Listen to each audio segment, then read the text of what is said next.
Before we get started on this episode of Real Nerds Podcast, remember you can connect to the Real Nerds in many ways. You can follow us on Twitter at Real Nerds. You can go to our website, realnerdspodcast.com. You can like us on Facebook. You can also call us 720-6nerds5. Thanks for listening and enjoy the show.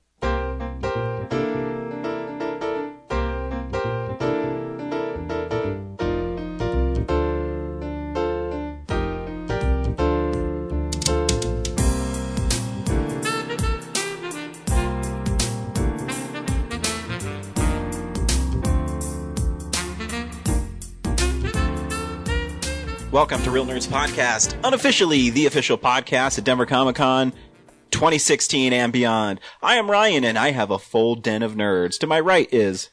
James. To my left is... Brad. Whoa, back it up. Best Director, Brad. Hey, Award-winning. Award-winning Director, Brad. Catastrophe swept. They got pretty good, huh? Yeah, I think we tied for most awards. Yeah, well, you got Best Director... Best Special Effects, and just like the Academy, you didn't win Best Picture, though. That's okay. We're third best film.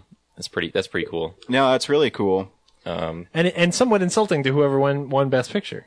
Yeah. Oh. So they're man, I won Best Picture, but I'm not the Best Director. Right. Yeah, the Best Picture was pretty good though.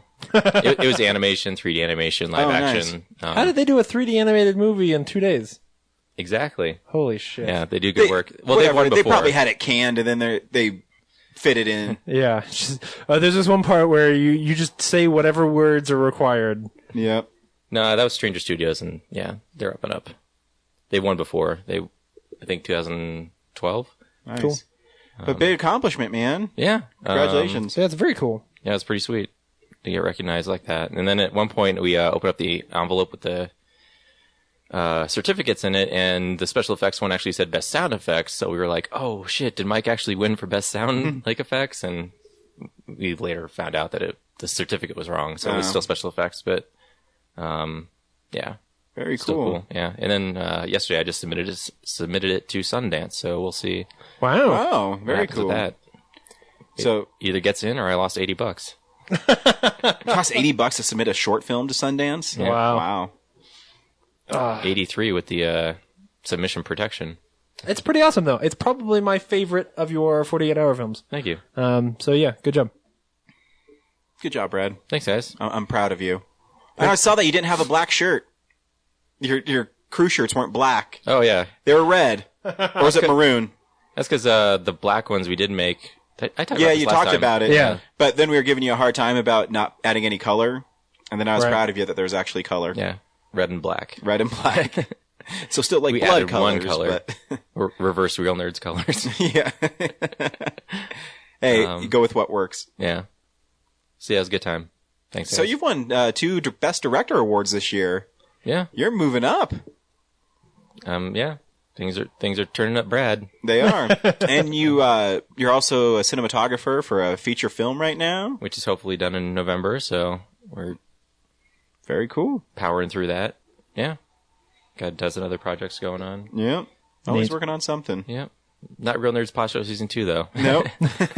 Not yet. I'm still waiting for the scripts. Yeah. That's all right. You're busy. I figured I'd let you settle into Police Academy Oh, thanks. rather than... Dude, throw we should two base him on things Police at you. Academy. Can I be the guy who makes sound effects? Yes. Can we film at Police Academy? Sure. Sweet. That could be a storyline. It's like, It's just Red Rocks Community College, so oh, it's not that exciting. cool. It's like in a separate part of the college, though, if that makes it cooler.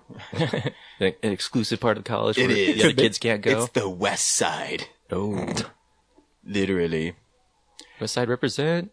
So we got a phone call this week, guys. What do we do? We got a phone call from Brad's butt. This is what it said.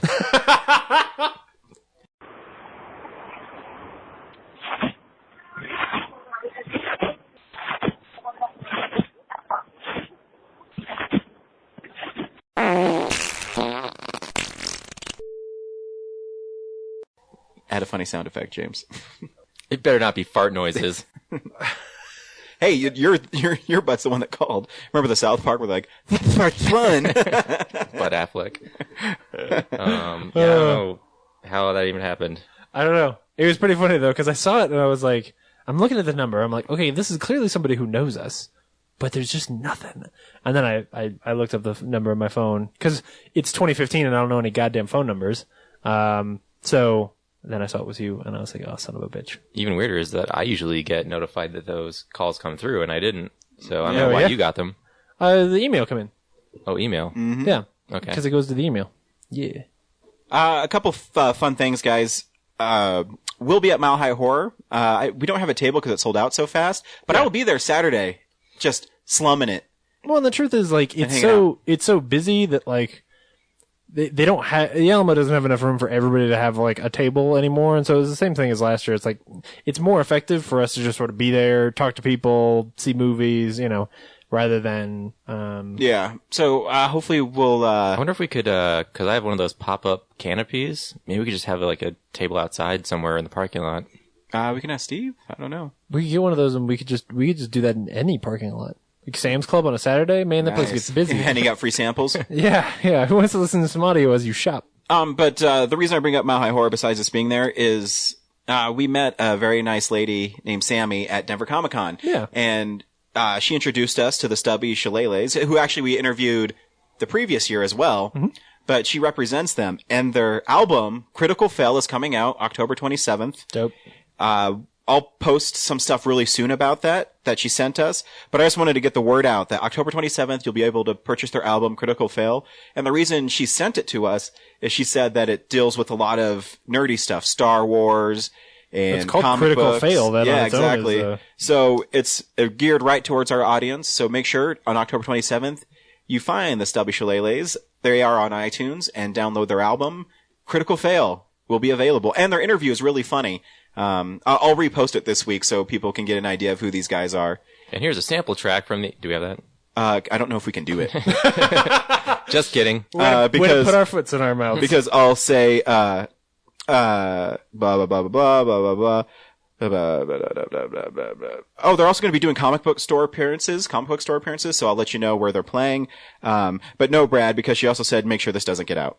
So, All right. Wait, we're supposed to advertise the album, but... well, no, we can advertise the album, but we can't put the songs out. Oh, okay. Gotcha. Yeah. That's fair. Yeah. But why did she warn us not to put the songs she's- out if we don't have them? No, we do. We have the songs? We do. Yeah. Oh. She sent us a press kit. Right. We're press. So when she's like, do you want this? I was like, yeah, I'll take that. And she says, okay, here's the songs. Make sure they aren't put out, though. Okay, I'm totally not going to upload those to Tumblr. Yeah. Totally not going to do that. Don't. Just kidding. She also sent me a couple books by authors, Harris Gray. It's called the Vampire Vic trilogy. I'm done with the first book. I'm halfway through the second one. So look for that as well. Cool. It's a vampire story that takes place in Colorado. So Oh, cool. it's right up our alley. It was really cool. They sent me the books and both the authors signed them. So that was Cool. really nice of them. Yeah. She said, do you want a digital one? And I have a hard time reading books digitally. I read Star Wars, Darth Plagueis on digitally, and it wasn't the same. Mm-hmm. Right, because there's no pages. Yeah. I mean, it's okay if I'm traveling and stuff like, I don't know. I'm old school. I like filling the books. Yeah. That's how I roll. We also have a new follower on Twitter, the writer of Angel and Faith is now following us on Twitter.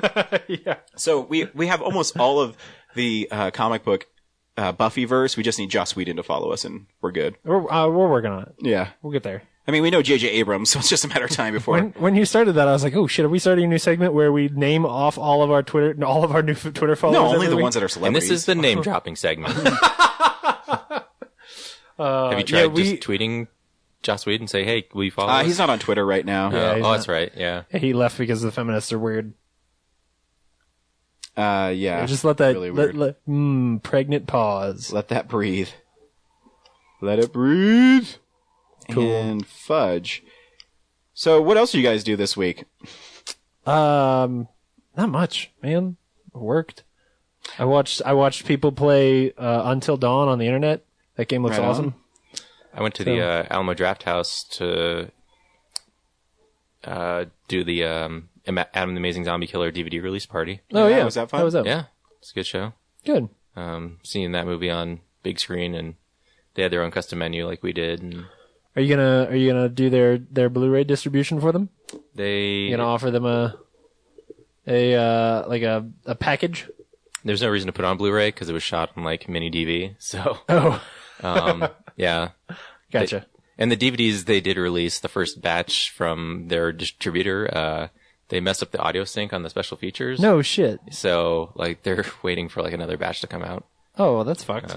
Man. That's Happens a lot though. Yeah. I mean, I have Halloween 4 from a huge company that fucked it up, so it happens. The real reason I was delaying because I had to bring up this is what's playing at the Alamo this week. Hey guys, welcome to the Alamo Drafthouse. Did you know that this year, 1 in 5 moviegoers runs the risk of catching cooties? Thankfully, a recent study shows that cooties is completely preventable with this one rule. Don't talk or text during a film. That's right, scientists found a direct link between cooties and talking and texting. Not only is this a highly contagious disease with a very high mortality rate, but even worse, it can get you banned from the Alamo Drafthouse. Only you can prevent cooties.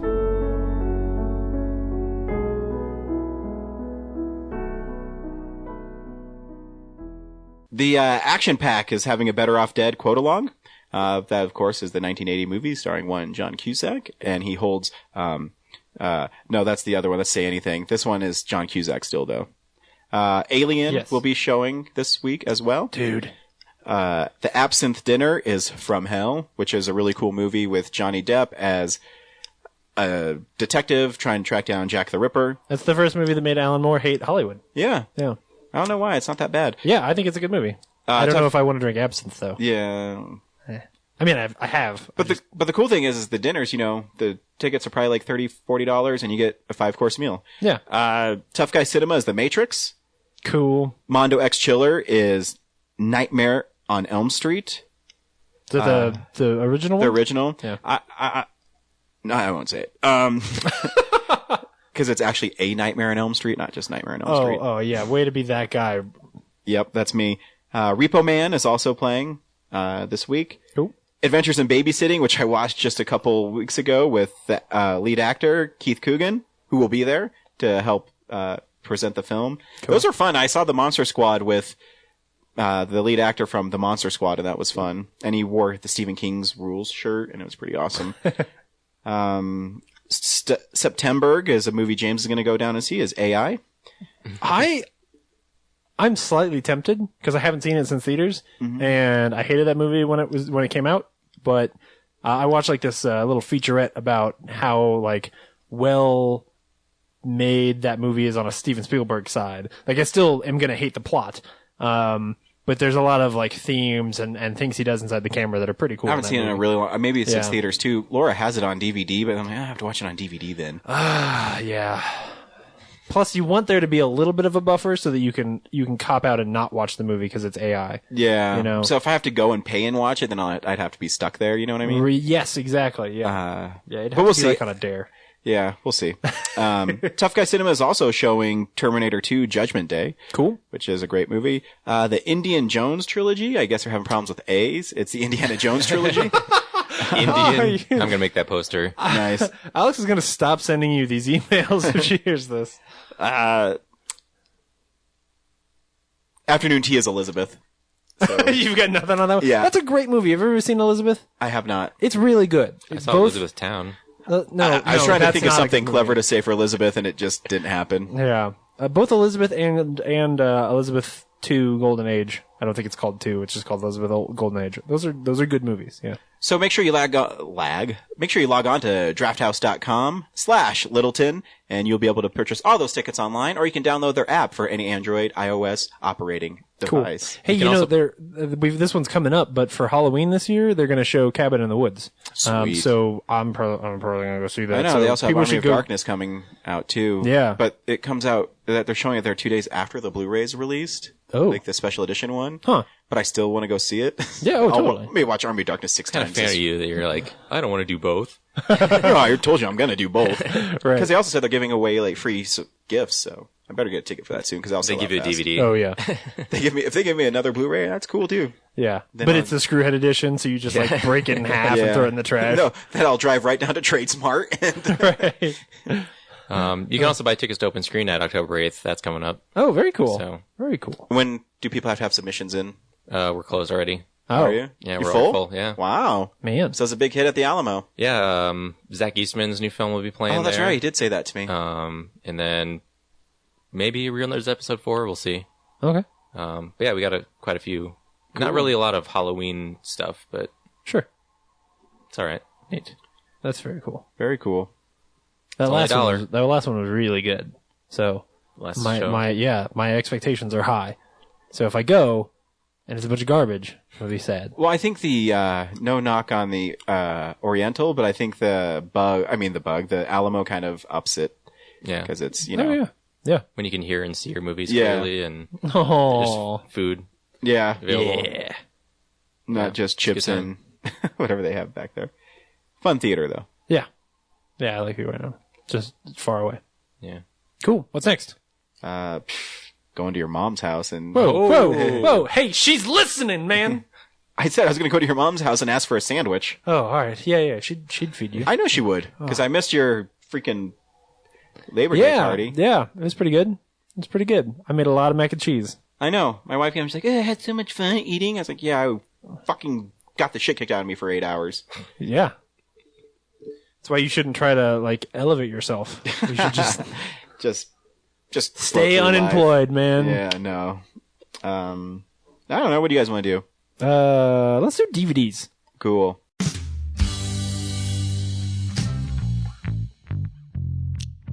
When did you move in? About 5 years ago. By the power of Grayskull. Point Break or Bad Boys 2? Which one do you think I'll prefer? No, I mean, which one do you want to watch first? You are pulling my leg.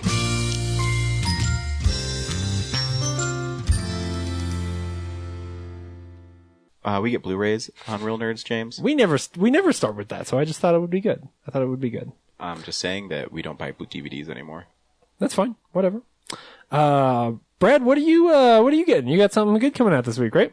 Yeah. Not the one that I have on the screen. Talk about the movie that's coming out that you want to see. Because you didn't bring it up because you didn't care. No, I did. It's just further down the stack because because nobody else is fucking buying it, so it's not at the top of the Well, that's list. because Criterions are $30. Yeah, that's really Yeah. the reason. So Moonrise Kingdom is getting its Criterion edition, which means Grand Budapest is not far off either. Very cool. So yeah, Moonrise Kingdom, Criterion. It'll look consistent on my shelf. It'll be great. Do you have all of his movies like right next to each other? Yeah, Really? And do How you have organize the your- normal standard edition of Moonrise Kingdom? I do. So what do you do with it? You keep it too? No, I'm going to trade it in. Nice. What do you? How do you organize your Blu-rays? I know how Ryan does it, and it's fucked up and weird. Well, actually did genre before him, and then I also do genre and then like spine color.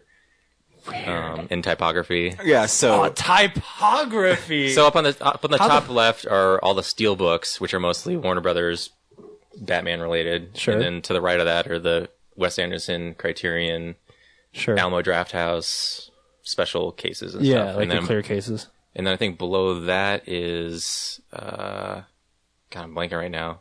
Well, towards the middle there's like Robert Rodriguez, Quentin Tarantino, Hobo the Shotgun, like all those grindhouse genre type movies. And then I think to the left of that is like the early Blu-rays. They're like Terminator 2 and The Prestige. Like they all had the same promotional cover for Blu-ray rather than Right, the they had art. like that swoop at the top. Yeah. It was like Blu-ray experience. Yeah. Yeah, and then to the right, there's all like the Disney stuff.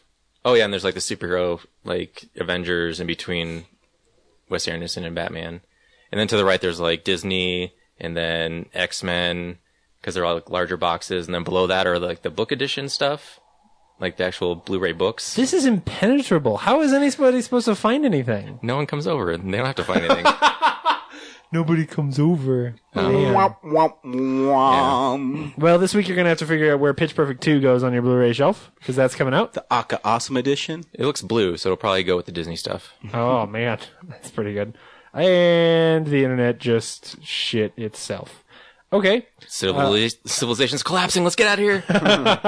The first season of The Flash is coming out this week on Blu-ray, so we can all ignore that.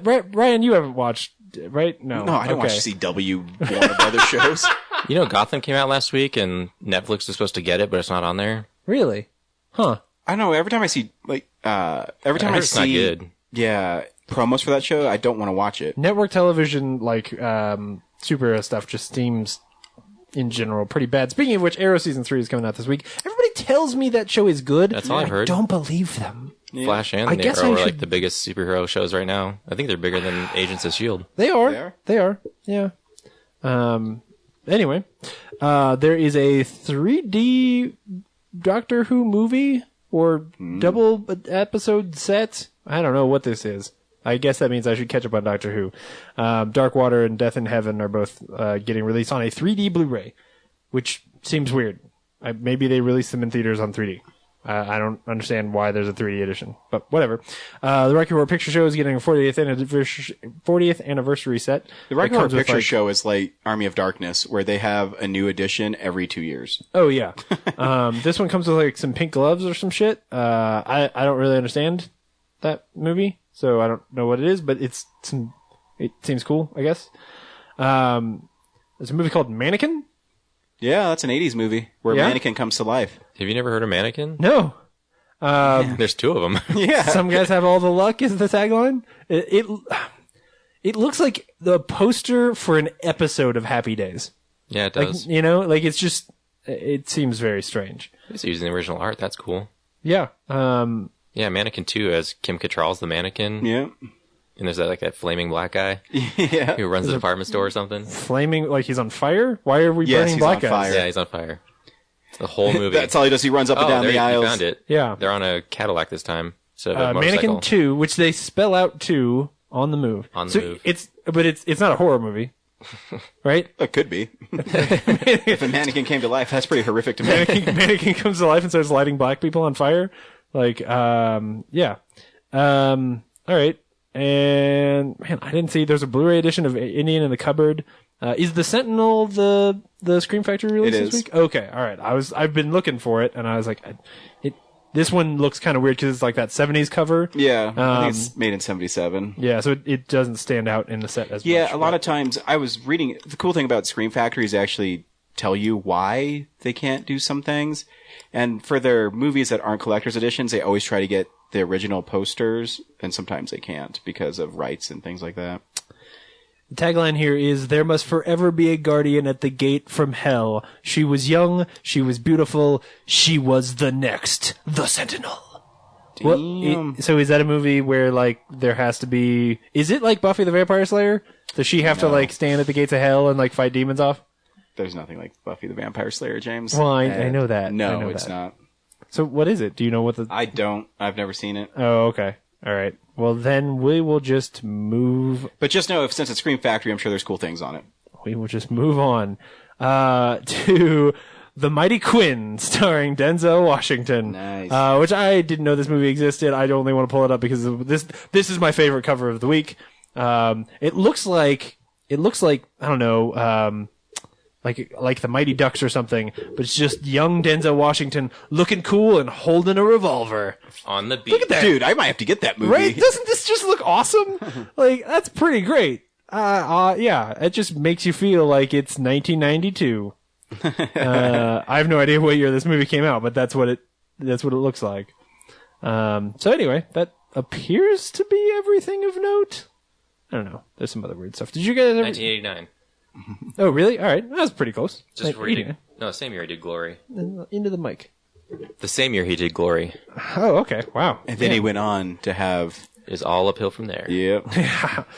I don't think there was ever the Mighty Quinn 2. Quinning it again. Back at it. Yeah. Did you guys ever see The Indian in the Cupboard? That was big when I was a kid. So. Yeah, I read the book a few times. Oh, okay. All right. I wasn't sure. You put the toys in the cupboard and they came to life. Yeah. And one of them is an Indian. And, yeah, it's actually a giant metaphor for the Trail of Tears. Just let that joke breathe. Yeah, let it breathe. What are we doing next? I don't care.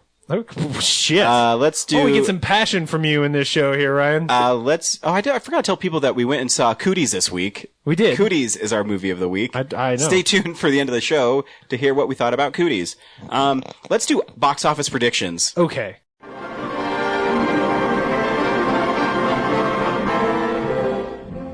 Greetings, my friend. We are all interested in the future, for that is where you and I are going to spend the rest of our lives.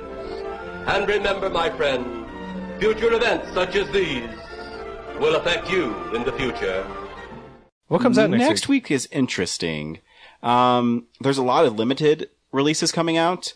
The big release is Hotel Transylvania 2. Did you guys see the first one? No. It's actually pretty cute. Is it? Yeah, I got it. I always get movies when they're, $2 or $3, and that's the one. If you've been to Tradesmart, it takes up like 2 shelves of Hotel Transylvania Blu-rays. Yeah. So yeah, it's a cute movie. The second one looks cute too. My guess is that will probably win the weekend. There's But also Adam Sandler's in it, so it'll probably suck. there's also the Intern is coming out, which is the Robert De Niro and Works for Anne Hathaway. Anne Hathaway. Oh, where like He's they go 70 to years work old. at Google because they Yeah. can't get jobs anymore, and then like No, they that's meet an Rose internship. Byrne. Oh, all right. Does this one have Rose Byrne in it? No, I I'm might out. see it if it did. Yeah, I'm out. It says Sicario is opening. I think it's limited release. It says it's nationwide expansion What? because it's only 6 theaters this week. It's definitely it's not at the Alamo for a couple more weeks. I know that. Yeah, so I think it's a slow expansion. Yeah. So, I really want to see that movie because I heard it's totally wicked. Yeah. And Emily Blunt, I heard, kicks so much ass in it. The Prisoners was great. I will see whatever that guy makes. The Next. movie that we actually have a guest who wants to come on next week is Sweet. The Green Inferno. Great. Which is a cannibal movie. Not going to see that. That's fine. His name's Tommy, and he's a really big horror movie guy, and he loves cannibal movies. So he's going to come on and school us. Cool. And so I'll see The Green Inferno. I'm going to go see The Keeping Room. Okay, is that? Yeah, it's going to be at the Alamo Cool. next week. Yeah. Brad, you're welcome to see whatever you want next week. I'll probably be on set, so So you're out. yeah. Although I'd probably go see The Green Inferno because I've heard I heard about it's it good. forever. Yeah, it was supposed to come out last year. Yeah, Eli Roth, I think, was on Doug Loves Movies with like 2 of the actors, and they were talking about like how much of a bitch it was to make. Like, Yeah, it's how shot in the Amazon or something. Yeah, it's like super dangerous. Sure you don't want to see it, James? People Yep. getting eaten. Great. So yeah, I'm I'm guessing good. Hotel Transylvania is going to do 47 million. That's just a shot in the dark. Yeah, that seems fair. Maybe For it's 47. 47. I'll go 35. Yeah, it's pretty close too. I'll split the difference. I'll go with an even 41. And the reason I think it actually might do pretty well is there's really no other kid movies out right now. Yeah. So And it's been a while. and I think the first one made $170 million. What was the last kids movie? Oh man, Inside Out. Point made. Yeah. It wasn't Minions was after Minions. Inside Out. Yeah. Oh yeah, Minions. Yeah. You know that movie Home made it's like the 10th highest grossing movie of the year? Yeah. And I never heard anyone talk about it. No. Haven't No. seen- yeah. There's And no I think toys. Jim Parsons' voice is really annoying in it. Kids movies just make money, man. They just do. Inside Out's at like 357 million. Yeah. Which it should be. Right. That movie's good. But it's one of those things where you're like, oh wow, that movie made a ton of money. That's a movie I would take my niece to see. And Pixar still has a good dinosaur coming out this year, so I know, that's crazy. they're going we to be haven't like, hardly seen anything about it. I'm almost afraid of that movie, to be honest. Well, I mean, but here's the thing: how many? Of course, I was afraid of Inside Out. So. Yeah, I was gonna say, how many trailers did you actually see for Inside Out? Right. They really don't put trailers out. Well, they used to, but their films used to be marketable. Yeah, well, and now these two appear not to be. Now it's just, hey, we're Pixar and Disney. We make good movies. You're gonna come see it, right? I'm pretty sure it's how it's going. Yeah, I mean, the question is, if they had thrown another like $5 million of marketing at it, would they have made another $100 million? Well, I mean, if you're making $400 million on a movie about emotion, then I think they're all right. Sure. Well, $1 billion. I think it's worldwide. It's over $1 billion now. Yeah. Cool. Hey, I just want to point this out. The Visit has already made $35 million, and it cost $5 to make. Yeah. So we'll be getting The Visit too. Or maybe M. Night Shyamalan the could... revisit. The revisit. Oh, now we're definitely getting The Visit too. Oh, man. Yeah, hopefully it'll just mean that M. Night will go make like a good movie. I think he needed Fingers it though. crossed. I mean, his last few movies have not been well received. No, he needed a good, solid kick in the butt to tell him, dude, stop having the big head. You're not the coolest kid in class. I knew he had that problem before though, because he was supposed to make. I always reference this article to the downfall of M. Night Shyamalan. Yeah.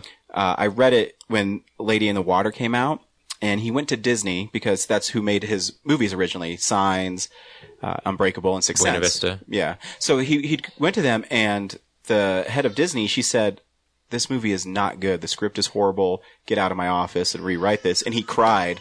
He's like, "Someone will make this movie." And he went to Warner Brothers, and they made it, and he hasn't recovered since. Yeah. So yeah, come off your high horse, dude. Just make a good movie. I know he can do it. I've Right. seen him. Yeah. Yeah. Absolutely. So I want to see him tell a story I want to hear. Yeah. I want him to be so good that he goes and adapts The Legend of Korra live action and makes it awesome. No, I don't. Actually, I don't want anybody to touch. I don't want anybody to touch that fucking thing because it's perfect. Or how about this? I want him to go back and remake The Last Airbender so that it's awesome and actually becomes like the franchise that it should have been.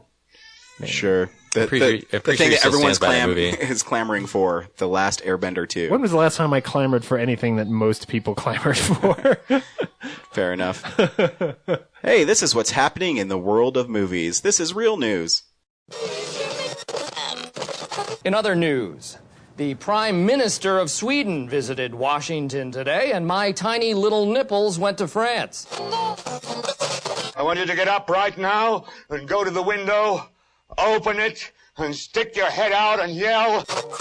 I do the cha-cha like a sissy girl. Oh, it's the ghost of Stonewall Jackson! Everyone, it's the ghost of Stonewall Jackson!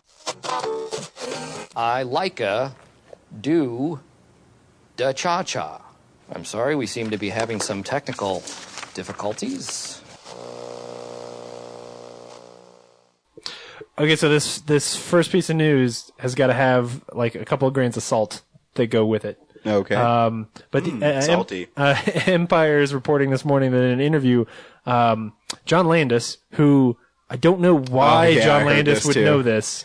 I don't know why John Landis would know this, other than it says like, hey, he's like, well, in a recent conversation I was having with George Lucas, who has no rights to the movies anymore, doesn't really have any control over whether or not they put out Blu-rays of his movies.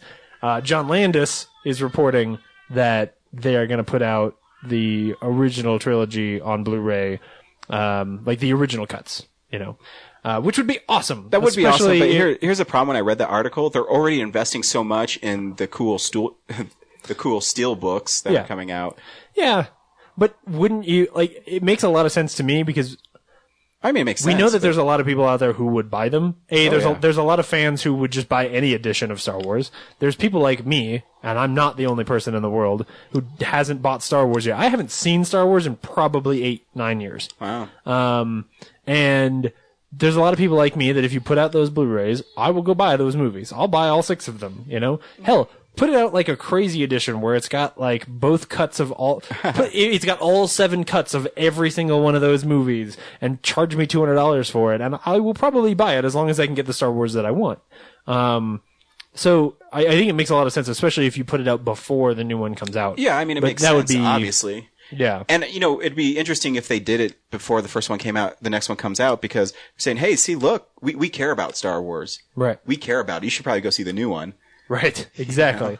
No, it makes a lot of sense. It does. It's why I was kind of confused when that last edition, when the Steelbook edition was announced, because I was like, are you more confused at the characters they put on it?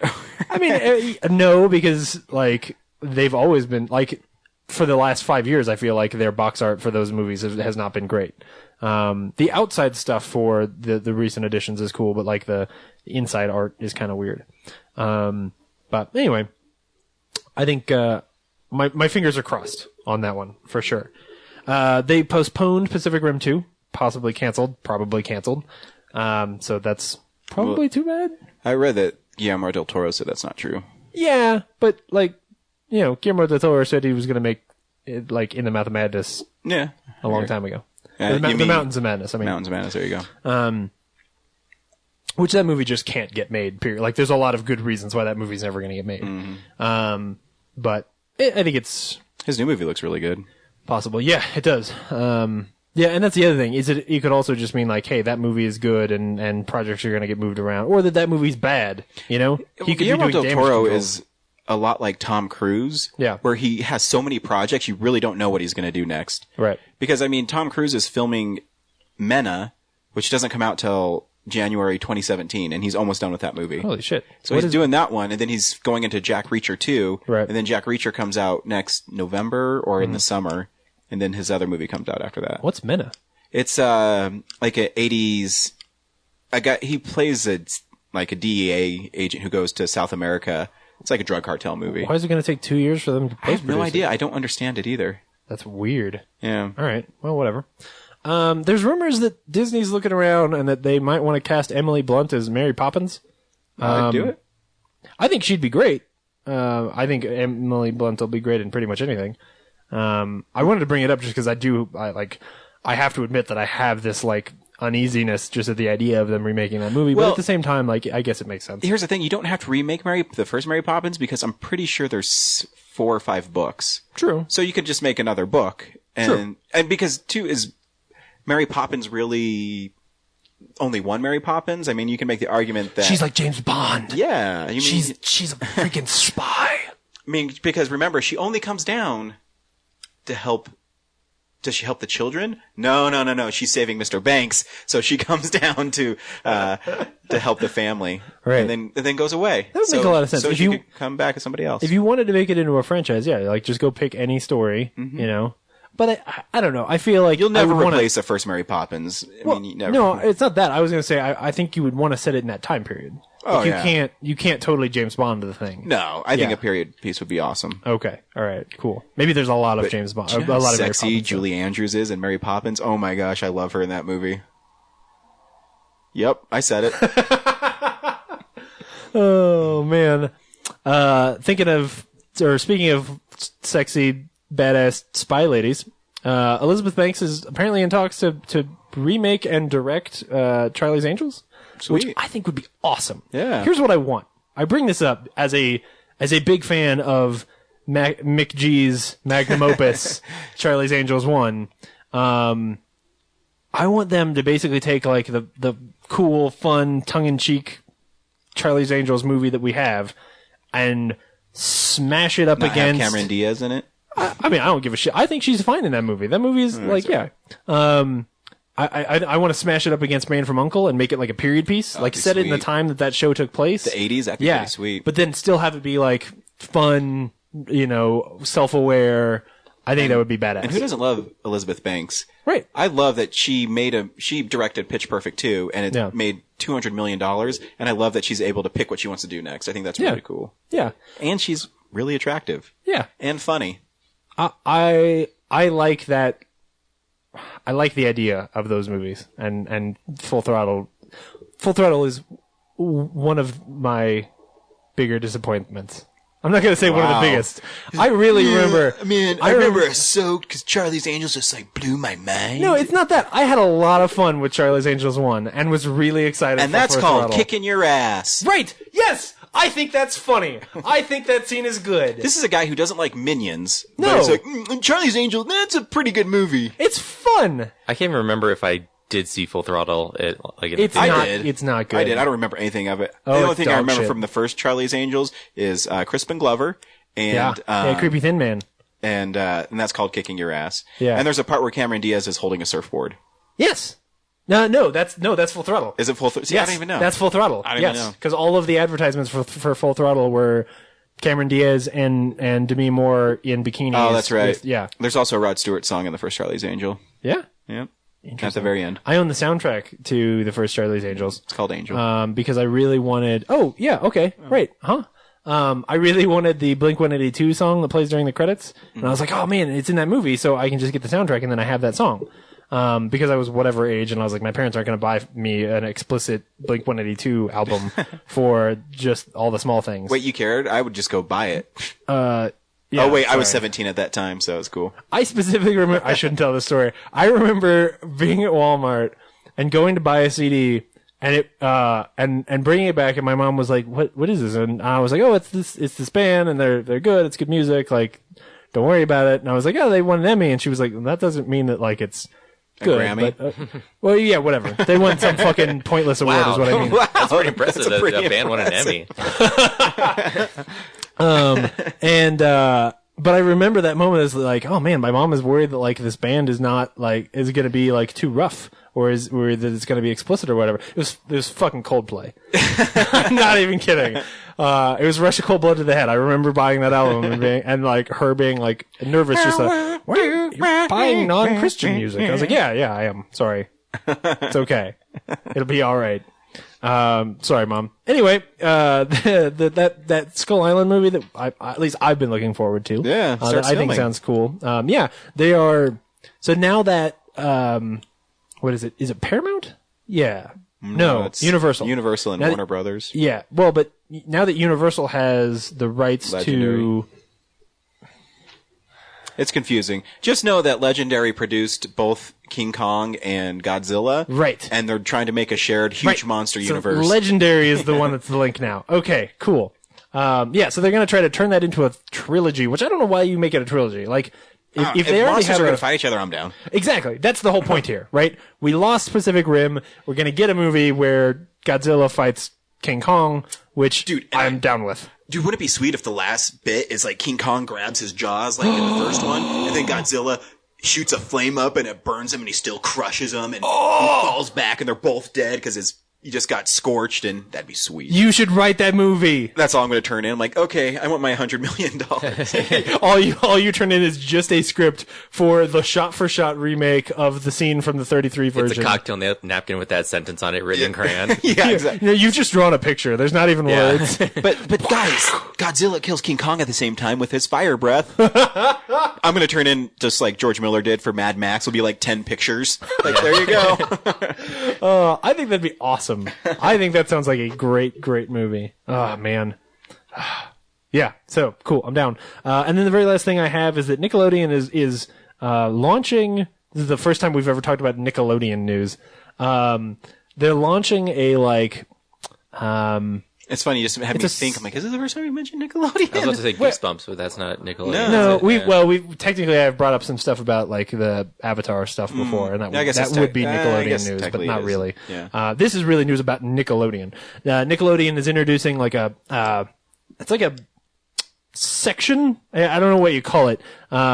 It's like Toonami. Remember Toonami back on the old, this is kind of called it's going to be called The Splat, and it's all dedicated to 90s Nickelodeon cartoons, which is like when Nickelodeon got cool, which I think is pretty awesome. That's awesome. I hope it does well, mostly because I hope that they finally start re-releasing some of that stuff on DVD or Blu-ray, because there's a lot of good content, and some of it, the word good is in quotes. But there's a lot of good content that they had back then that you can't get anywhere now. No, I love Doug. I always wanted to have a dog named him Pork Chop. Yeah. I was a huge Rocko's Modern Life fan. And he's a dog who wears a Hawaiian shirt. He's a wallaby. He's a wallaby, yeah. Oh, that's right. He is Australian. Yeah. I haven't seen it in so long, I don't remember. I just know I he want has to see a how Hawaiian filthy shirt. it actually is, because that's like the thing on the memes is like how much innuendo there actually was in, like, he's calling phone sex lines and stuff, and his kids were like, oh yeah, I have no idea what's going on. Oh yeah. And yet it was still like really, like, I still remember the, garbage day is a very dangerous day. Like that was a good show. Wait, what was your Australian accent? I didn't catch that. Garbage day is a very dangerous day. That's really just my Rocco voice, but in my head it sounds perfect. Trust me. That sounds amazing. Yeah, thank you. Now say our babies won't be warlords. Oh man, we're going to the green place. The other one is like all the early stuff that they had, like Salute Your Shorts and like the live action Pete and Pete stuff. That. You can't find. Yeah. Oh man. Hey dude. Wild and Crazy Kids. Yeah. Wild and Crazy Kids I think would be hard because there's so much content there. Because that was like a reality kind of show where they were going around and like doing real stuff with kids and things. Yeah. But maybe there's not as much content as I remember. It just seemed like it was always on. So I think it's really cool. I might check that out, but probably not. but I should. You should. Yeah. If you wanted to put it on Blu-ray, you better check it out. I know. But that means I'd have to turn my TV on and understand how my cable box works. So I want to see more. You can't do that on television. Yeah. That's awesome. Man. See, Nickelodeon, the 90s are awesome.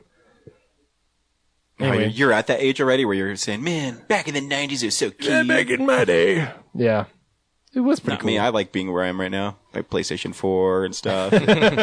I just wish my PlayStation 4 could watch Rocko's Modern Life. That's all I want. Can you not buy them on Amazon? I don't think you can.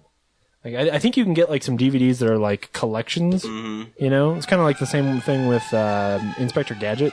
Like you can't get seasons of Inspector. And I haven't looked in a while. It could be. Remember how badass Claw was? His voice, dude, so good.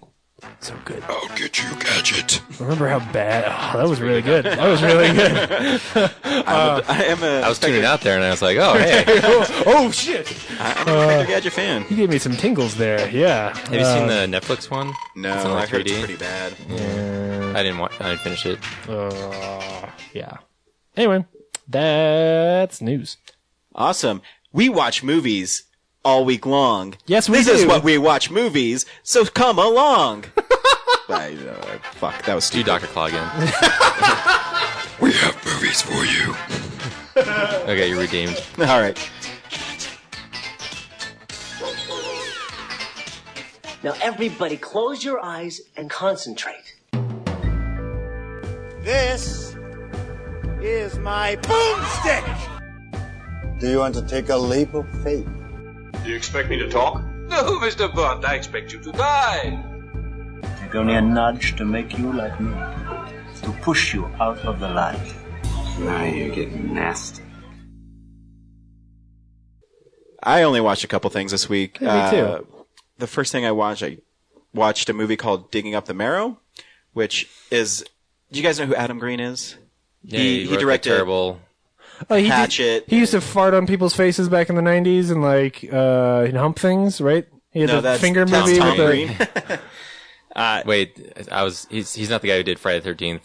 Jason Goes to Hell. No, that's Adam Marcus. Oh, okay. Adam Green did Hatchet and a movie called Frozen. Mm-hmm. So he's a kind of an old school kind of horror. Frozen's guy. the movie where the people get caught stuck in the ski lift. Yes. Yes. Okay. Yes. Have you seen that one? No. It's good. I remember the poster with a It's ski really lift. good. Anyways, he made a film called Digging Up the Marrow, and it has Ray Wise stars in it, Cool. and he actually is in it as well. And it's a found footage movie. Okay. Which I didn't know. I got it because the guy we saw the movie with today, Matt, he recommended it to me. And so in it, he gets a letter from a fan who says there's a place called the Marrow where creatures come out of at night. And if you want to come film them, then come film them. And so Adam Green is saying, okay, yeah, we'll go down there because this guy's writing really crazy letters. He interviews him and the guy's really weird. And so, like all found footage films, it starts really slow and then it starts building up. And the movie is pretty interesting. It's the problem I have with so many found footage films is they all have the same beats to them. Every single one is going to ratchet up. Every time they go back out to the place where the Marrow is, it's ratcheting it up a little bit, until you see eventually you see the monsters, and the creature effects in it are really good. And it's a pretty interesting story. Is the reason the film was made was Adam Green was at some horror convention, and this artist came up to him and gave him his work, and is called from the casework of like Deckard. I forget the detective's first name. Deckard Cain. Yeah, I can't remember. But anyways, he opened it up and there's all these like unusual creatures in it, and this police detective was writing like case files about them. So he decided to write a movie about this guy being crazy, and is the Marrow really real? And he made it like a found footage thing. So eventually, there's monsters. Are they like mist monsters? Are they weird? Or No, they're like creepy crawly dudes. They're like monster mask. They're like foam latex monsters. I don't know how to. They look like old school monsters from the 80s.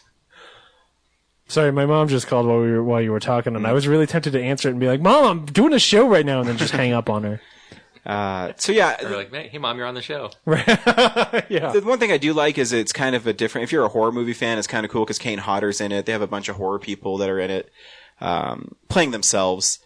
But again, the monsters are real, and then it always keeps on building, and eventually gets to this point where I don't know. Adam Green isn't the best actor, so he's trying to be scared, and I just don't believe it.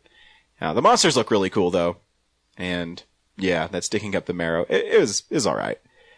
Sorry, Matt, it wasn't great. He loved it. But that's what's great about art. It's objective. Oh, but you've also never been a big found footage fan. Yeah, exactly. Right? Like, so it's hard for me that genre to itself doesn't really work for you. No, it never has. I do love Cloverfield. Because I think that's a little different. It's not a found footage horror movie. Yeah. It's a found footage monster movie. But the movie's well made, and it's cool seeing the designs of this, the special features are cool because it has the artist, and he's showing you how he designed these creatures, and they all look really goofy, in a different way. And it was fun to watch. It just didn't have that oomph. I don't even know if that makes any sense. I just wanted it, that performance by Ray Wise is really good. Would it have been better if it were not found footage? I think so, but again, I have a hard time with found footage. Right. I always have, and I always try to give them a shot. I've seen all the Paranormal Activities. Right. But I still can't get behind them. Did you even see Ghost Faces or whatever? The marked ones? No, I haven't. That one's on Netflix, so I could watch it. Okay. But after the last one, I really have no desire to. Right. But yeah, the movie's, it's well made. I like Adam Green as a director. I think he makes cool, old school kind of horror films. But the movie is okay. It's not, if you like found footage and you like horror films, I don't think it's a waste of time. It's no Stealing Harvard, is what you're saying. Yeah. It is no Paranormal Activity 3. It's better than that one, I will say that. Okay. I also decided to watch a movie I've never seen for my comic book movie binge, and I watched The Green Hornet, which is kind of a comic book movie, but it's more of a radio play movie, but they make comics, so I guess it's technically a comic book movie. I guess if you had to lump it into a genre. I guess it's superhero, really. And it's actually pretty fun. Like, I had pretty fun watching the movie. It was better than I thought it would be. It's a little raunchier than I thought it would be. Yeah, I had fun watching it. I don't think... No, I'm with you. Yeah, I don't think there's People anything shit on that movie, and I thought it was fun. Yeah, It's Cameron clever. Diaz doesn't need to be in it. Yeah. I don't know. Maybe I have this thing against Cameron Diaz. I think you do. But she's really good in Vanilla Sky. Is she? Yeah. She plays the psycho in Vanilla Sky. It's pretty good. So Cameron Diaz. No, I know she's in the movie. Amy Poehler. Yeah. She's really good in Charlie's Angels 1. But anyways, The Green Hornet stars Seth Rogen as a son of a wealthy newspaper guy. And when his father dies, he inherits the newspaper and he doesn't want to take responsibility. And then one night when he's out with the dude who makes his coffee, who happens to be Kato, they decide they're going to kick dudes' asses and become superheroes, and it's pretty fun. Yeah. And I had lots of fun watching.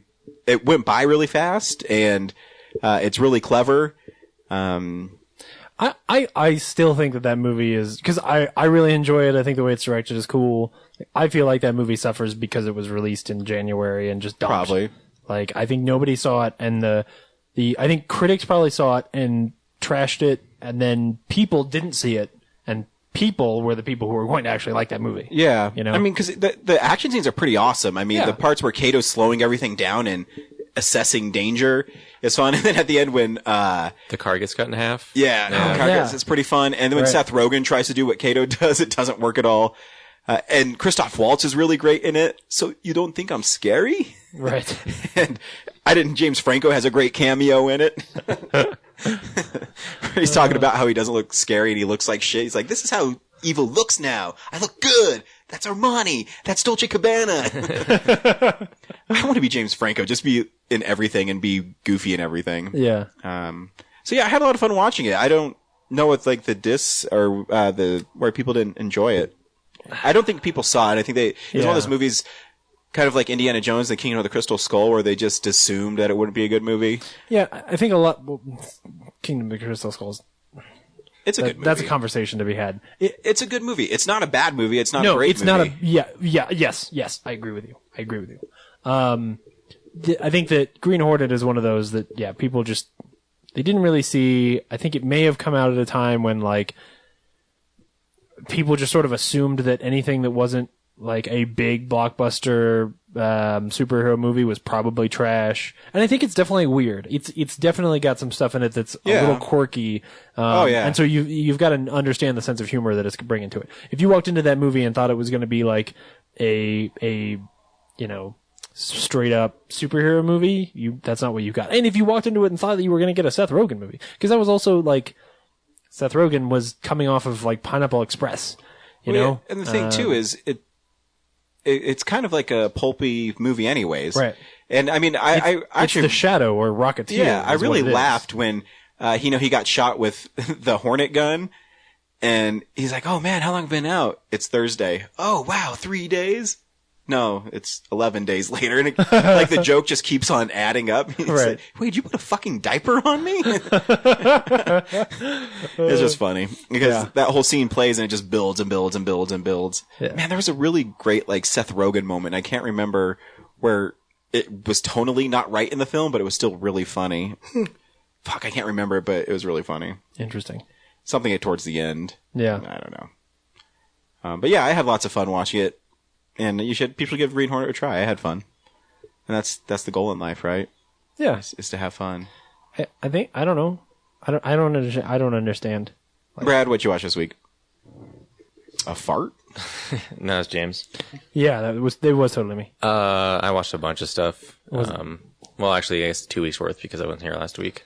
Yep. I watched Masters of the Universe. Dolph Lundgren. Dolph Lundgren. I've never seen that. Should anyone watch that movie? Kind of. Like, just, it's so not, like, I didn't watch a lot of He-Man, so I can't really compare it, but it doesn't seem like the cartoon show at all. I don't remember the movie at all. There's very little character development. Like, there's just, people are characters, and you just accept that stuff is going on. Courtney Cox is... What? From Friends. Wow. Is she in that? I don't even remember. Holy shit. That'd been like one of her first movies. Yeah. Robert Duncan McNeil, who is like the ensign on Star Trek Voyager, is in it, and he's her boyfriend. And so the movie starts out on like this, I guess Castle Grayskull planet. Sure. Yeah, okay. I know that word. Grayskull, yep. At Castle Grayskull planet. Yep. Skeletor's taken over with his Grayskull. army. And so all that's left of the Resistance is He-Man, Man at Arms, I think, which is like a guy with a mustache in like an army suit. I gotta stop saying like so much. Drive me nuts when I rewatch the podcast. Man at Arms is just an old guy in a combat suit, like kick-ass mustache, not like the forest green, but just kind of a futuristic. Okay, sure. I don't know, helmet, digital pads, yeah. And then there's I think his daughter or something. It may have been a character created for the movie, but I forget what her name is. Some lady, but she's kind of dressed like him. Okay. And then they stumble onto... Does she also have a kick-ass mustache? No. Okay. No, she has like a very form-fitting gray suit with like cross bandoliers and...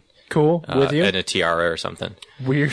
Yeah. We see Cleveland. And they shoot laser guns, and in about the second scene of the movie, He-Man just takes one of their laser guns and starts firing it. So, all right. I don't know. I just always thought he wielded the sword. Right. But yeah, then they run into Billy Barty plays some elfish thing, Willow creature, and he makes time travel gadgets.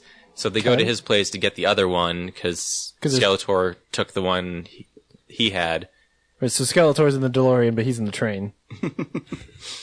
Yeah, so with Willow, Billy Barty, elf guy. Right. They go to his place to get the train. Right. Okay. So Willow's in the train, and Skeletor's army tracks him down to his house, and then they activate the time thing, and it takes them to Earth. It's like a time portal, but where the budget for the film decreases. Yeah, quickly. Yeah, it's like in the first 10 minutes. So Fantasy World ran out of budget, probably all in Skeletor's castle. Right. And then they go to Earth where they just drop in on like a barbecue restaurant where Courtney Cox works. Nice. And she's in the process of, you find out like her parents died in a plane crash, and she's in the process of changing her life and moving away, and she's going to leave her boyfriend. But does he know that? He does. He's like, I wish you wouldn't do it, but I understand and I support you. Weird. Us breaking up. Okay. But the time when they go through the portal, they lose the time device, and those two pick it up. And so He-Man and his friends try to track them down. And then Skeletor sends his like set of bounty hunters like Darth Vader does in Empire Strikes Back. Sure. So now Boba Fett. They introduce like Bosk and Boba Fett Right, in the same fashion that this does. And they track down He-Man's gang. And so it's like they're all following each other through town. They go to like Main Street and to this record shop. And there's this huge gunfight in like Main Street. And then Skeletor, fed up with his bounty hunters not tracking them, goes and does the job himself. So he comes down Main Street in this gigantic spaceship where he's just like sitting on a throne on top of it. And, Yeah. by the time he arrives, He-Man and his crew have already gone. Right. And that's kind of when I started like paying less attention to the movie. Are you kidding? Because this sounds awesome. Like there's. Yeah, and they eventually go back to Castle Grayskull and have a big fight there. And yeah. Okay. Is the record shop the one from High Fidelity? John Cusack wasn't there, or Jack Black, so I don't know. I'm out. And I'll tell you one more thing, He-Man. That is a fucking Oh, Cosby sweater. So they go to the record shop. They go to the record shop because Courtney Cox or Robert Duncan McNeil's character, when they find it, he thinks it's because when you play it to activate the portal, like it makes sounds. Sure. So it's like a keytar looking device. So he's like, oh, this is a Japanese instrument, like from the new wave. So he takes it to his buddy at the record shop to figure out exactly what it is. And his buddy's like, I've never seen one of these before, but it's super cool. Yeah. And by them playing around with it, sets off a radio signal for the bounty hunters to track him down there. So yeah. And then, the whole point of them getting back to Castle Grayskull is because Skeletor is in prison. This, like one of the elders. Sure. Who has all the powers in this like cryostasis thing, right? And so they got and he's slowly draining her power into his power, and it'll like be Rogue. done, huh? Like Rogue, yeah. But it'll be done by like in the morning, so that's why they're in a hurry to get the portal and go back, and he does eventually consume all that power, and then He-Man defeats him, and then he gets all that power, so he has the power. And he's able to share it with the other. The power. Yeah. The whole time I was Does just he waiting for say him to that? say that line. I think he says it at the very end of the movie. Ugh. And I think there was a tag scene at the end, like, oh yeah, Skeletor rises out of because he falls down like his pit. Right. And then the Marvel style tag scene at the end is he rises out of the water and he's like, I'll be back. Because they knew there was going to be a sequel. No, that's there Frank wasn't. Langella, by the way. Yeah. Skeletor, yeah. Yeah. Wow. Usually only serious movies. I've seen it, but I don't remember a single thing about it. Yeah. You telling me it doesn't sound familiar at all. Yeah, it's fun watching a cheesy way, just like, oh yeah, they tried to make this movie back then, but that's too bad. Cool. What else? I wouldn't watch it otherwise. The League season 6, I think. That's a good season. Came out. Yeah. I think the only episode I really enjoyed was the Rafi Dirty Randy prequel, where they meet each other in this insane asylum. Yeah. So that was fun. And then what else did I watch? Oh, Blacklist season 2. I feel like spoilers for that season, but the very last thing Ralphie does in that season, I think that's pretty good. Where Kevin's trying to set up the prank, and Ralphie's understanding of pranks and how pranks work. Remember that? The whole thing with the gasoline, with the kerosene, where his idea of a prank is to douse them in kerosene and light them on fire. Yeah. It'll be hilarious. Yeah. Oh, the whole thing of the season is it's set up that one of their other league members, who's usually not in the core group, dies, and whoever wins the league that year is going to inherit his Malibu beach house. Yeah. So the whole season they're just trying to one up each other, and right. Andre, he becomes Teflon Andre because suddenly he's way more. He's not cool, but like they can't pick on him. He's savvier. Yeah. Yeah, and he's able to one up everybody, but he's secretly getting help from someone who can hurl insults. Yeah, so yeah, it's pretty good. I liked it. Yeah, and then Blacklist season 2. Cool. I really enjoyed season 1, but I think season 2 is a bit of a decline. Oh man. Yeah. Is it already on its 3rd season? Is coming up? Probably this month. Yeah, it's probably airing. Huh. Just only because, like, I was so on board with it, but halfway through they bring Tom Keane back for this shitty fucking storyline. Her husband. Oh, all right. Yeah, So obviously he was a double agent, right? Oh yeah. And that's obvious from like episode 1. And Yeah. they try to toy around with it, but they're bad at toying around with things. But they set up how bad he actually is, right? Yeah, I mean, I know that at this point. Yeah. But in season 2, they try to redeem him as this nice guy, and it's horrible. Yeah, because they're gonna I can tell you exactly what they're gonna do, because he's gonna come back and be like, I really loved I was, yes, you're right, I worked for the bad guys, but working with you, I actually fell in love with you, and I actually care, and like I want to be good again, and like you redeemed me, like you brought me into the light. Yeah. And the part that makes it hate me the most is she totally falls for that shit. Ugh. So that character who should be like the strong female protagonist. Yeah, her dad is a smart dude. Yeah. Who's really clever and can do all this crazy shit with the blacklist. And then, like, why is she so dumb? Oh, because she's a woman being written for network television. That's why. Yeah. Yeah, it's so stupid. Even though like her working with James Spader is making her into the strong character, when Tom King comes back, she just like melts, and it's super annoying. And that storyline of is he her father or is she not? Still not answered. Are you kidding me? Are you kidding? I don't give a shit. They play with it again and again. It gets so convoluted when they try to explain why Tom Keen's good and everything, that I was just like, I'm out. This like all those factors combined, I'm like, next season really needs to do something that changes the game. Yeah, you know what doesn't matter to that character? Who her biological father is. Like, they're playing it up as like this big super secret, but also telegraphing at the same time that I can't figure out. Like, it has to be major to warrant 2 seasons worth of a storyline. Right, you don't know which answer. It's either yes or no, and either answer at this point is probably just annoying. Yeah, and they come up with another convoluted way to explain that he's not, but by the end, you're still, oh, I can see how he would still be, so why are you teasing us? Yeah. That's so stupid. Ugh. If someone just say something. You know what was really and good? even Tom Keen knows, and he won't say anything. It's like, because I think I can tell you this little tidbit. I don't give a shit. Tell me whatever. Red Reddington hired Tom Keen. What the fuck? To be her husband. Well, to be her friend, but then he became her husband, and that's when he got pissed off. But anyway. I want to go watch Alias now. Yeah. At least when Alias gets convoluted and stupid, it's fun. Ugh. But the good part is the seasons are all like tracking down Berlin again, and there's like a 180 on Berlin that's surprising. Weird. All right. Well, and there's this thing called the Fulcrum, which is this crazy radio device.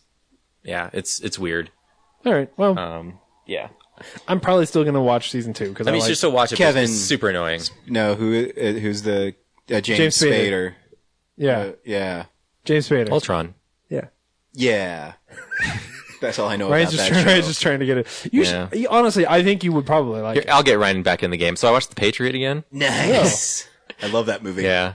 It's definitely Roland Emmerich's best movie, probably. Oh, yeah, for sure. It is a little silly in places. But it is. Yeah. But it still has a line. And it's where friggin' long.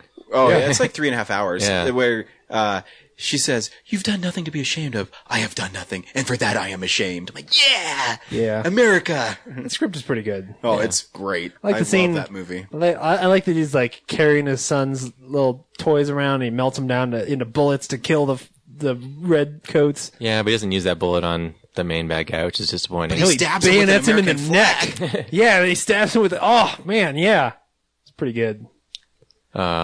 Yeah, they're pretty loosey-goosey with the facts, but they of the American Revolution. Yeah. But what they do is they combine a lot of it. I mean, that battle that he lost is a true battle in the American Revolution, but yeah, the guy, the Jason Isaacs, right? The main bad guy.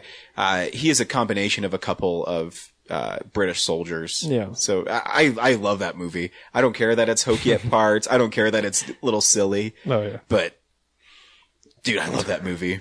Yeah, it's pretty brutal. Like that whole town getting burned in that church. Oh yeah, like so many people. Or dude, when he kills all those dudes with the tomahawk to save Heath Ledger. I might watch that movie tonight. This is a movie that like kills the dog. You know. Yeah. Like it doesn't care. It took me a second. No one's safe. I was like, "What dog?" And I was like, "Oh, I know what you mean." Yeah.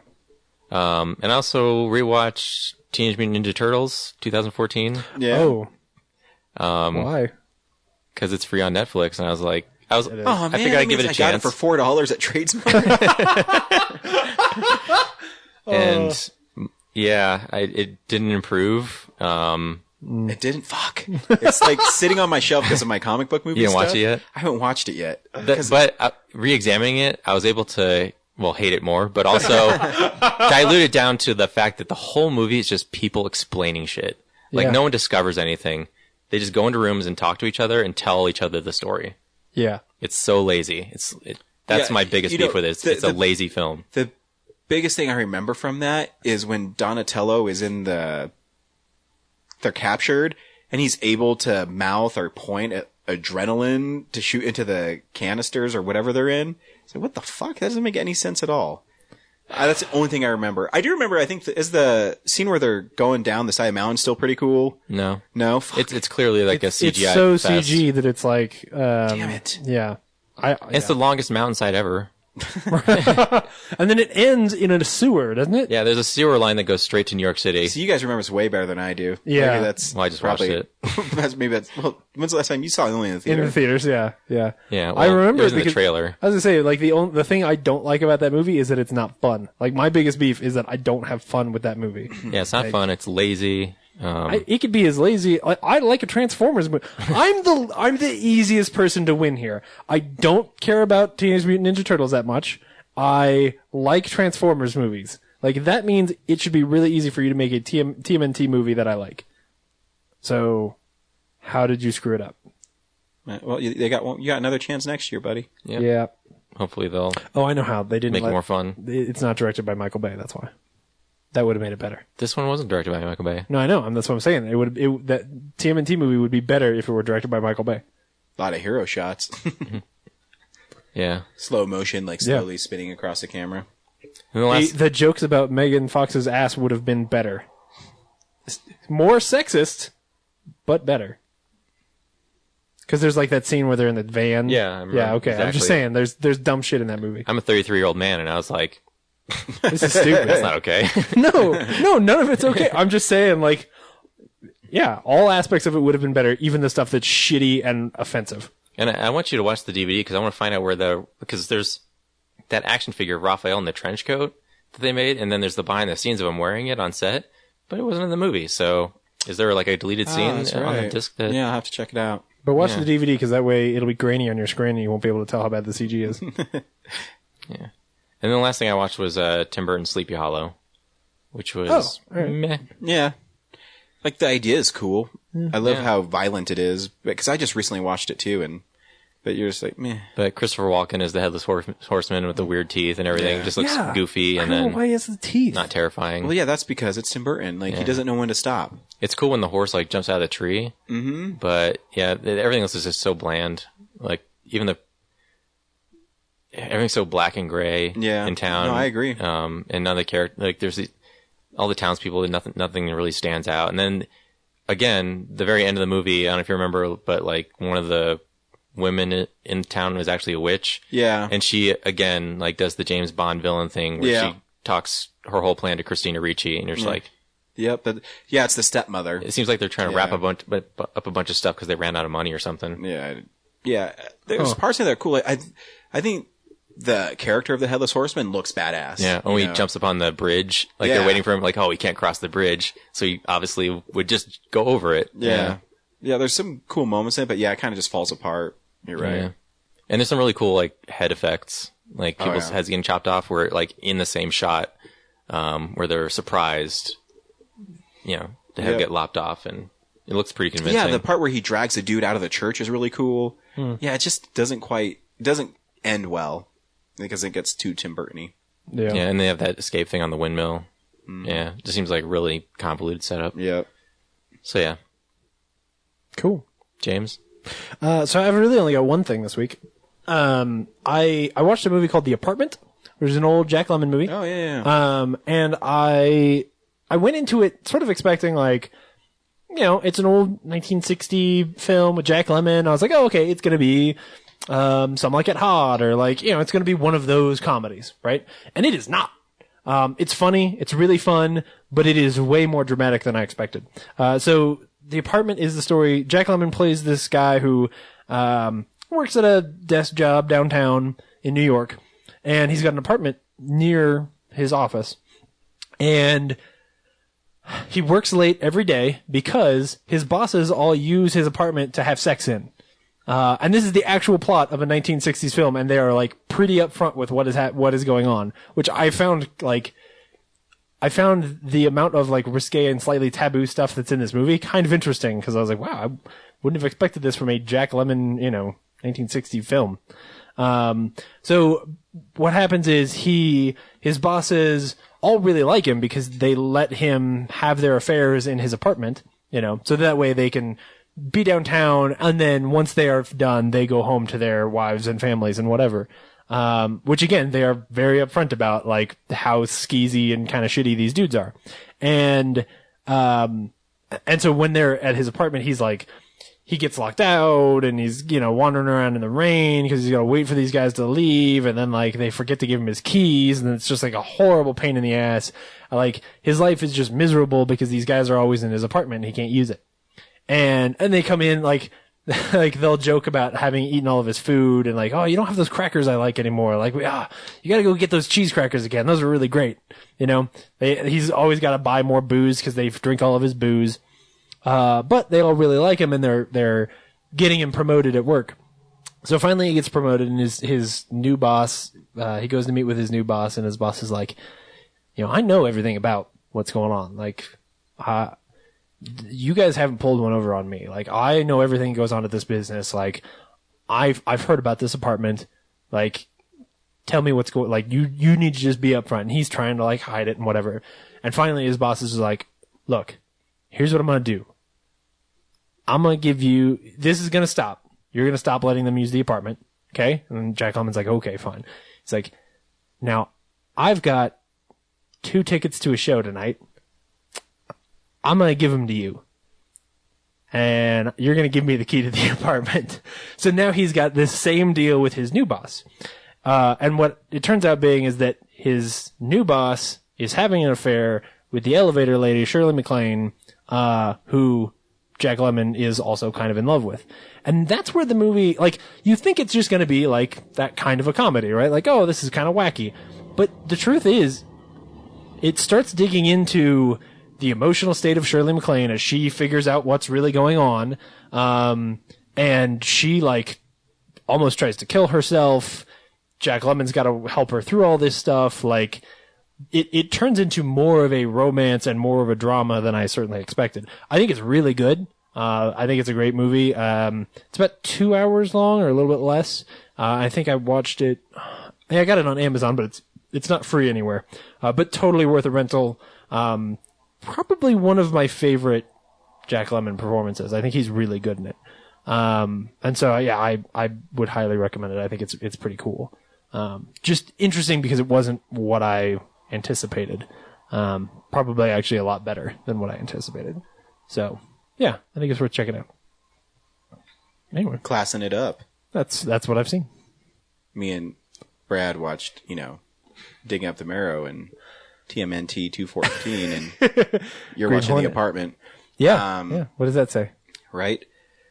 I haven't had a chance to read any new comics this week, so I will tell you to go to Colorado Coins, Cards, and Comics and pick up this one trade paperback that I've been reading, but I haven't read this week. I don't think I've mentioned it on the show yet. We talk about the Batman animated series all the time. Yeah. There is a great comic series called Batman the Animated Series, and in it they're all one-shots. Okay. They're all one-shots, and they all deal with characters from the cartoon show, and they're all really fun. And you can get the trade paperback. I think the first 2 are out now. They're each $14.99. I think there is 10 comics in each one, and the art is really cool. It's done in the style, obviously, of the animated series. But it's not Paul Dini? Paul Dini writes some of them, and then Ty Templeton writes the other ones, and he's really good too. Okay. But Paul Dini probably writes a third of them, and Bruce Timm draws, I think, 1 or 2 of them. Okay. But they're really fun. I mean, you'll have one where it's the Joker, and I mean, they're always going to be silly little ones. Yeah. There's one with the Killer Croc, because there's even a cartoon of it. He's escaping from the circus. It's just cool because the tone of it's really still dark. Yeah. But it expands on the universe. Cool. So where you'll see, the first episodes of the series was Man-Bat. Well, They have a Man-Bat issue where he kind of turns back into Man-Bat, and Batman has to figure out how to turn him back again. Cool. And then there's some issues that just deal with Batgirl. There's some that just deal with Robin. And, sometimes you're like, oh man, I don't know if I'm really down with just a Robin adventure, but they do a really good job with them. And, they talk about the Flying Graysons and things like that. So it's a really fun little trade paperback. Neat. And if you love the animated series, definitely go get it. Again, you get 20% off trade paperbacks there, and it's totally worth it. I think there's 2 of them. And last time I was there, I think there was still a couple of them left. So, I would definitely pick up Batman the Animated Series. I think the actual name of the comics was Batman Adventures. Oh, okay. But you'll know. Like, if you go to Batman, it's like unmistakable what it is. Yeah. But so yeah, or you can ask Andrew what the exact title is. I'm pretty sure it's Batman Adventures though. Cool. But yeah, I loved it. And you also get to see the Penguin and, the Mad Hatter. I always thought the ventriloquist was kind of a creepy villain. Oh, totally. Oh, yeah. Because you never know what he's thinking. And one of the more disturbing. Yeah. Yeah. So definitely pick that up. Visit Colorado Coins, Cards, and Comics. Fun times had there. Cool. And hopefully I can start reading comics again soon. I've been doing, my school is kicking my ass, like, reading-wise, because I have to read so much. Yeah. And so by the time I'm done, I'm just going to watch football. Right. But anyways, this week, I was really excited because this week I didn't know what we were going to watch. Yeah. And and Alamo doesn't release their schedule till about Wednesday. For some movies. And when I saw Cooties was playing at Alamo's, I got really excited. So, Brad, should people go see the movie Cooties? Yes. James, should people see Cooties? Yeah, I think so. This movie's fun. I think so too. This movie was a lot more silly than I thought it was going to be. It takes place in a town called Fort Chicken. Yes. That's what you need to know. So yeah, here's the trailer for Cooties.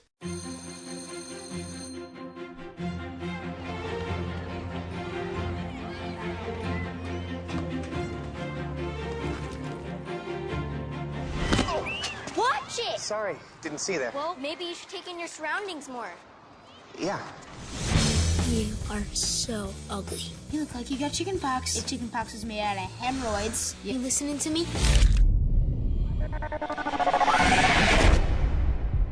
What, are you sick or something? Oh, look! Carnage! You can't eat the teachers, man!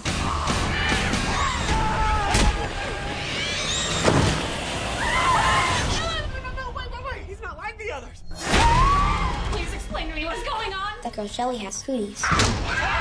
He's right. This is a foodborne virus. The chicken nuggets! Virus is only dangerous if you haven't gone through puberty. Are you kidding me? At 3 o'clock, the parents will come to pick up their kids. We can signal them for help. Those bastards are gonna kill her! They go right for the face! They're everywhere. That's Indiana. That's Ohio. It's an epidemic. Let's roll! Remember that suiting up montage in every action film? This is that scene. Are we ready? Ready. I'm gay. Oh, I knew it. Rock and roll!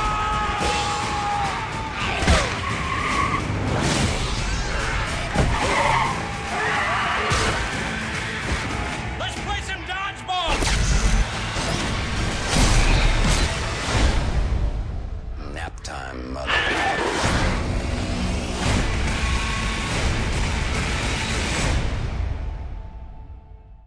Cooties is a movie that is about children who get infected with a zombie virus by eating contaminated chicken nuggets. Which the opening shots of that movie are pretty gross. Yeah, it's chickens getting ground up. Yeah, well, and not just that, but like there's this one chicken nugget that is all gross and deformed and it clearly has like stuff in it. I know, made from the revenge and hate of the chicken who had his neck broken. Yeah. And when that one girl bit it and all that black ooze came out, it was pretty so gross. raunchy. Yeah. But yeah, in it, Elijah Wood plays a struggling writer who's subbing at this school in Fort Chicken. And when he's there, he meets Miss Lucy, played by Allison Pill, she's so adorable. Yeah.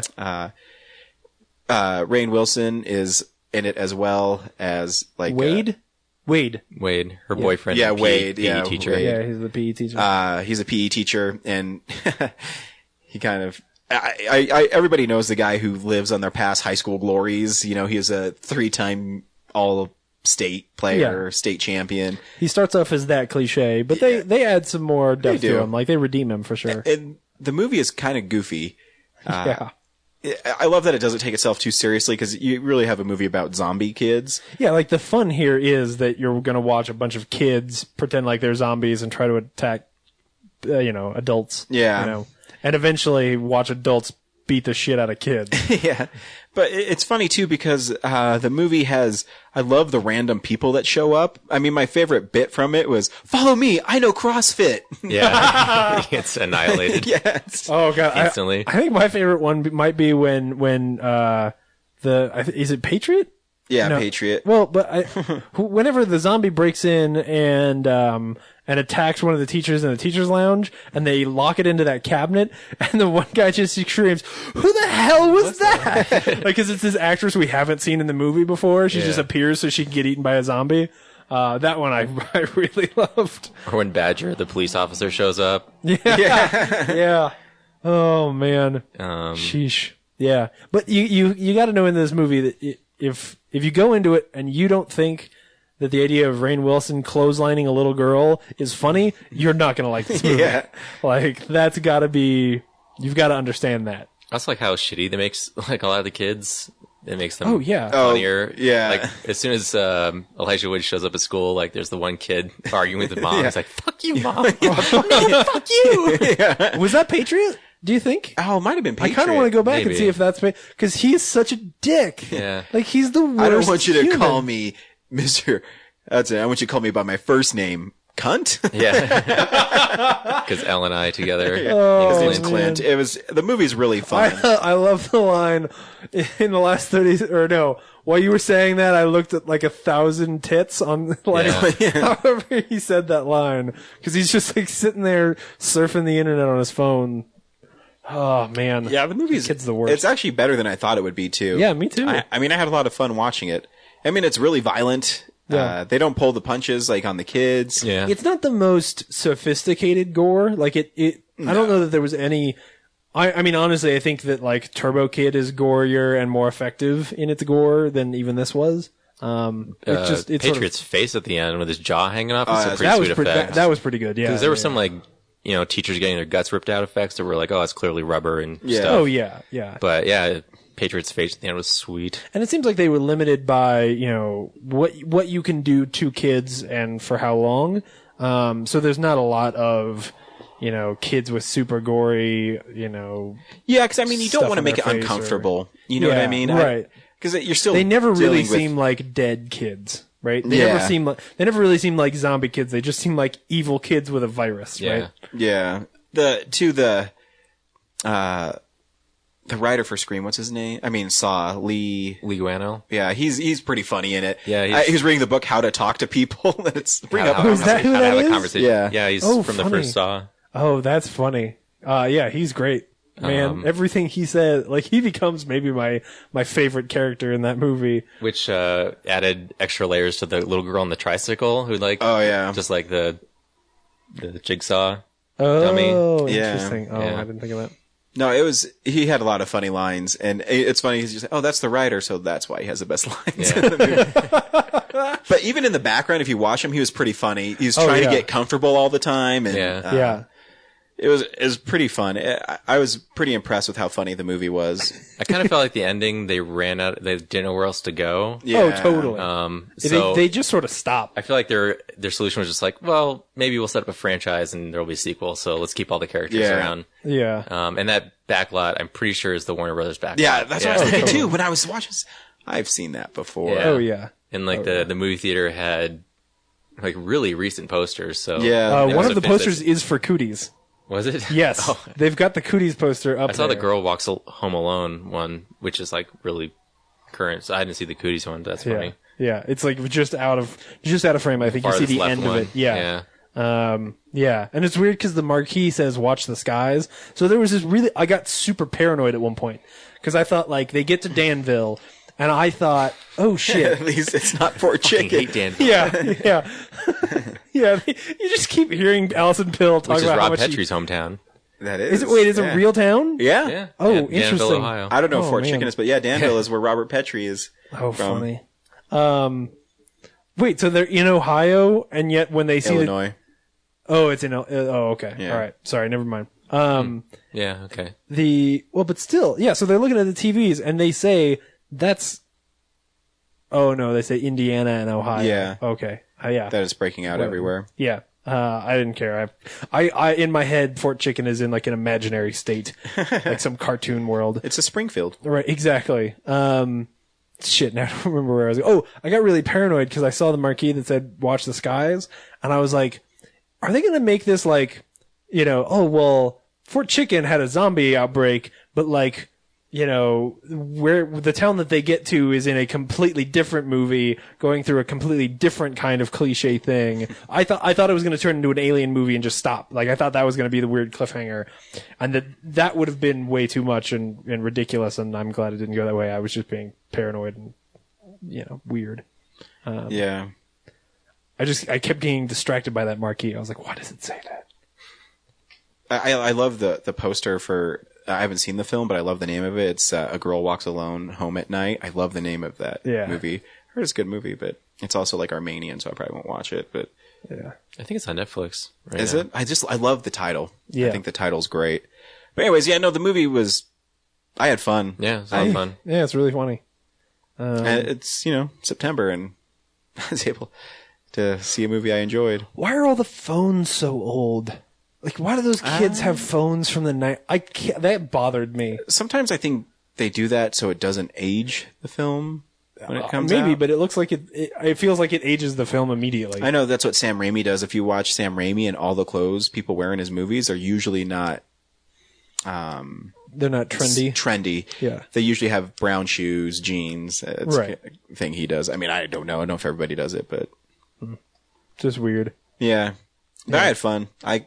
It's the second horror movie about sexually transmitted diseases that we've seen this year. Yeah. Wait, that wasn't sexually transmitted, though. Cooties. Cooties are basically they're STDs from not having sex. It's a foodborne illness, James. No. The actual like the actual cooties of when kids are kids is all about like girls have cooties, boys have cooties. So from it's touching, about- not from sexual contact. No, I know. What the fuck is wrong with I you? know. Your mother is listening to this. You know what I'm saying. I don't know what you're saying. Whatever. I do love one of my favorite little bits too was he says, "Yeah, after I got hit in the head, sometimes I just say the wrong rowboat." Word. Word. Yeah. That was great. Man. It's good stuff. Good stuff. I'll buy that when it comes out. Yeah. It's one I need to watch a couple times, I think. Yeah. Yeah, It's it a was good party movie. Yeah, definitely.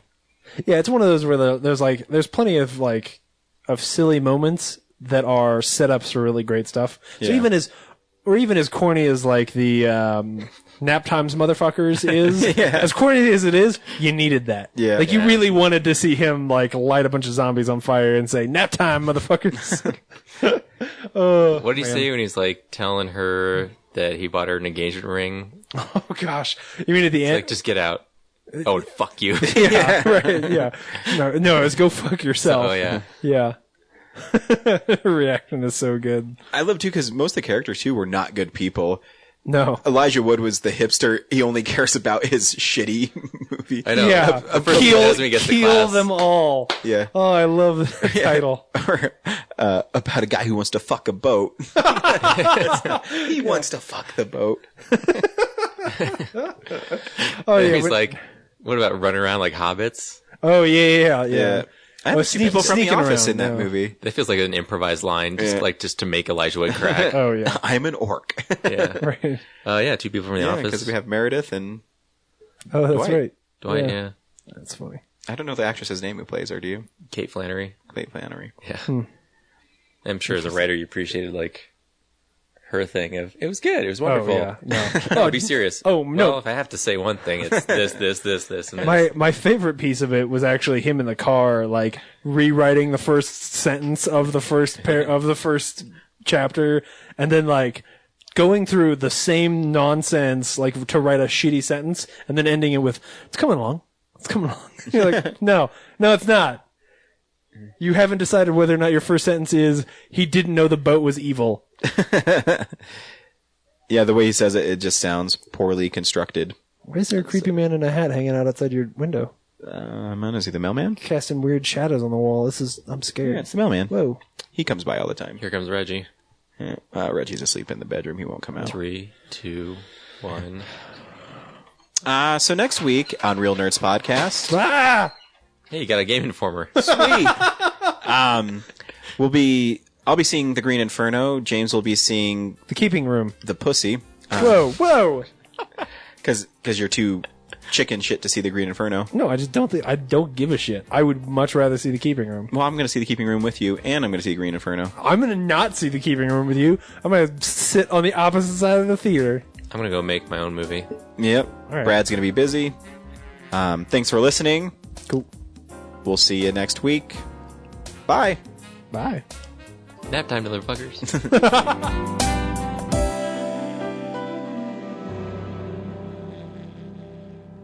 Visit our website, realnerdspodcast.com. You can tweet us at real_nerds.